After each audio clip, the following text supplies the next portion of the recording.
Okay, I'm going to talk a little bit more about my husband down there and family life and things we did. Now, my husband was a good man. He was a bigger man, a big gentle giant. He did work hard. Obviously, being a shearer, he would work hard, but on his days where he didn't work, he played hard. And when he finished work, he played hard. He was a big drinker. Yeah, he used to gamble a little bit, also not so much on the pokies, but he would gamble horses. He was into horse racing. We had a few race horses over our time also. His family was lovely. I remember one night his dad, we grew peas. He wanted to grow peas. So one of the farmers leased us some land and we grew, 10 acres of peas for the first year because his dad used to grow peas prior to us moving back down there. Growing peas is hard, love. I used to hate picking time.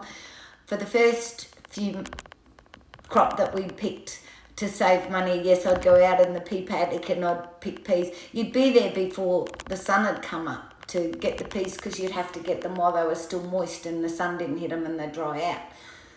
So we'd go out there and pick peas, and I used to have to crawl along on my backside to pick these peas. I hated it. So after the first season, I said, no, that's it, we're employing pickers. And we did, which was always hard to find pickers, and nobody ever gave you the right bloody tax file number. So I was always chasing people for those, and the season pickers would come in and out and go. But it was a bit of a hassle, but we got through it.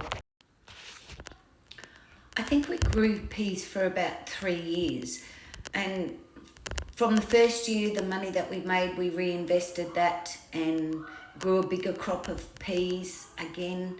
And then the third year, we put everything that we had into a really big crop of peas, and we had a beautiful crop. By the time you plough the paddocks, you buy the seed, you fertilise it, you spray it, you do all these things. It's a lot of money to get these peas into market. Well, we were about to start picking peas this last year that we grew it, and we had invested all our money. The night before we were going to start picking, the hail came through and wiped absolutely every pea out. We could not salvage any of the peas, not for market. We could pick them and eat them ourselves and give them away. So then we just had to put the cattle on and let them feed off it, so at least something got it. But after that, I said, that's it. I'm not growing peas anymore. So it's too much work. We've put all this money into it, and just to have the weather come through like that and just destroy it. And so I have a real soft spot for all the farmers that I know what they go through. It is a hard life. So we grew peas for, about 3 or 4 years. I can't remember how long it was. But his poor old dad used to go out and pick the peas, or if we were both working, he'd go out and get on the tractor and he'd plough the paddock for us or plant the seed or whatever. We all did our bit towards it. Either I'd be out on the tractor if I had a day off or whatever. It was a real combined effort to grow these peas. Until one day, his poor dad took a massive heart attack in the pea paddock. My husband was at work, I was at work. He was organising all the pickers and he was out there picking, and he took a massive heart attack. So I got they couldn't get hold of my husband, so I got a phone call at work and to say that Dad had this massive heart attack. He was in hospital. Well, I didn't know where my husband was shearing at the time, so I couldn't go out and tell him. So he didn't find out that his father had taken a heart attack until such time as he got home from work and was in the pub that afternoon. And when the publican and that said, your father's taken a heart attack. Well, he didn't want to go and see his father. So I've come home from work and I've gone down to the hotel and I said, you're going to see your father. He said, no, nobody told me, they could have got in contact with me somehow. And I said, but that's not your father's fault.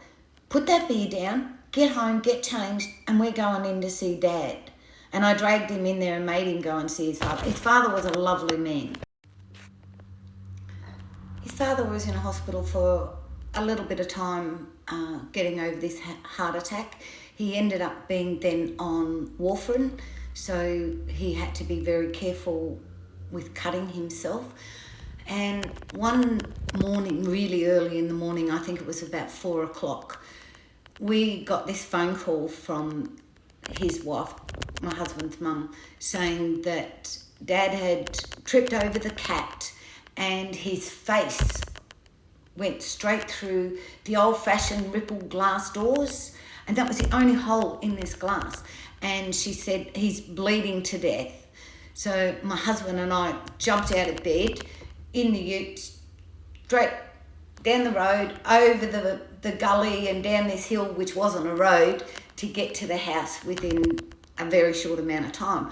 I've walked in and his dad hanging over the sink with his face covered in a towel, but he was missing it all because he couldn't feel it. He'd severed all his nerves in his face. And I said to Dad, give me a look at it. So he pulled the towel away, and as he pulled the towel away, his whole side of his face had basically fallen down. So I've caught it in my hands and I've pushed it back up and held it across his face and put a lot of pressure on it. And then I said, Dad, you're going to have to sit down in a chair so that I can hold this on your face. Don't lean over like that. It took the ambulance 45 minutes to get there, and Dad was feeling nauseous. I couldn't lay him down on the floor because he was too hard to get back up, and I had to hold his face or otherwise he was going to bleed to death. And then the ambulance came and they took him into town.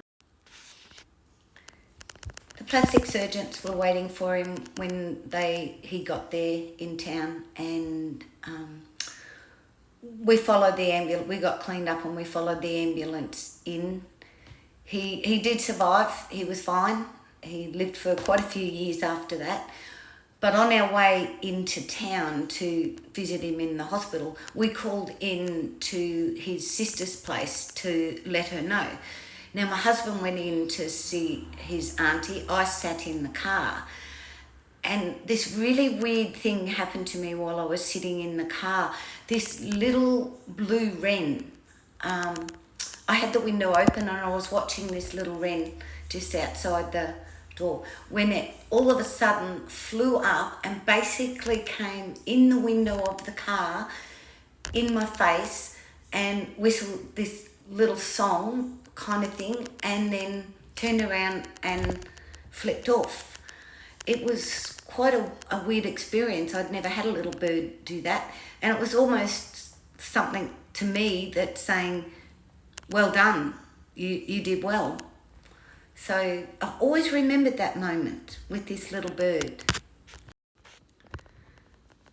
A little bit more about my husband's poor dad. I loved him dearly. He was a lovely man. We needed to fence down the road. Now, our boundary fence along the dirt road that came up was probably about 1 kilometre long, and we needed a new fence down there. So my husband says, come on, out you go. We're going to do this fence. And I don't have a straight eye. I know my capabilities. Don't ask me if there's a painting hanging straight on the thing, because I can't do it. I can do a lot of things, but I don't know that. And he says, I want you to sight the fence in for me. And I've gone, oh, this is a bad idea. He said, no, come on, you can do it. He said, just stand there and do this and this. And he said, I'll ram them in. So anyway, I'm up the top of the hill and I'm sighting this fence in. And we almost got down to the bottom, and we were stopping to have lunch, and I said, well, you better check the fence. Well, the fence was going like this. We had to pull it all out. He wasn't very happy with me. So then his poor dad come up that afternoon. He stood up there and sighted the fence in for us, because I was hopeless. I knew I couldn't do it. I could ram the posts in. I can do all these other things, but don't ask me if something's straight, because I don't know. a little bit more now about his mum. His mum was a beautiful person. She was really good to me, and she was good to my daughter and to my granddaughter. And they lived right opposite the hotel in Millthorpe. So my husband used to take my granddaughter down when she was younger, and he'd say, I'm going down to visit mum and dad. But what he'd do is he'd drop my granddaughter off with his mum, and she would stay there with her for a little while he went to the pub. He thought I was stupid that I didn't know this, but I always knew. But she used to make beautiful cakes and things, and she always made us our Christmas cake. She made one for every family member every year, and they were lovely. The best Christmas cake ever. I've never made a Christmas cake, so I used to rely on her to do it all the time. But the main thing that I do remember about her was because she lived in town, she used to stand in front of, at the kitchen sink, and she would watch everybody. She knew exactly what was going on in the town, who was visiting who and what time they went. And because it was always so cold, the windows would fog up. So she would stand there polishing the windows so she could see what was going up and down the town. I reckon that glass on those windows was the thinnest glass ever. But it used to pass her day by. She was a beautiful lady. One of my husband's sisters had 3 kids. She had an older girl and a pair of twins, a little boy and a little girl.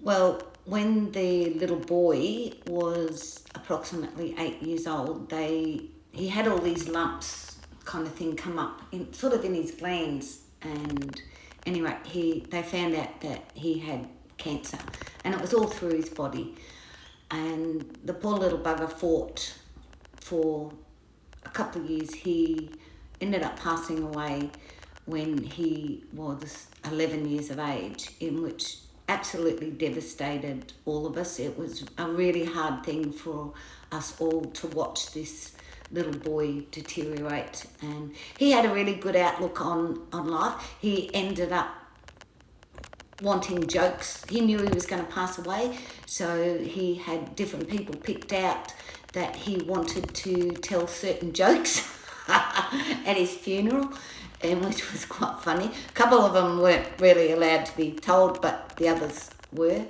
and he basically planned his own funeral, which was a really brave thing for a young boy of 11 years of age. It was a very sad day, obviously.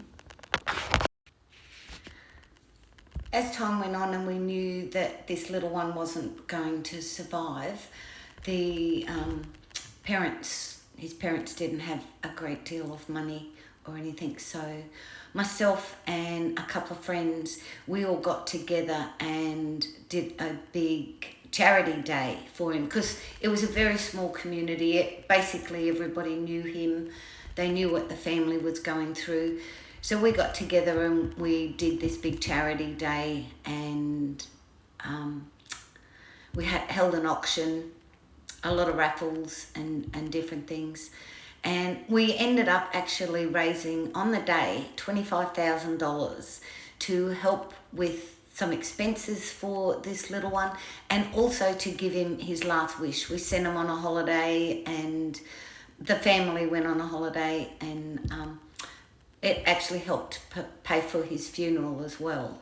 So that was really good that the town and people all gathered around to help out.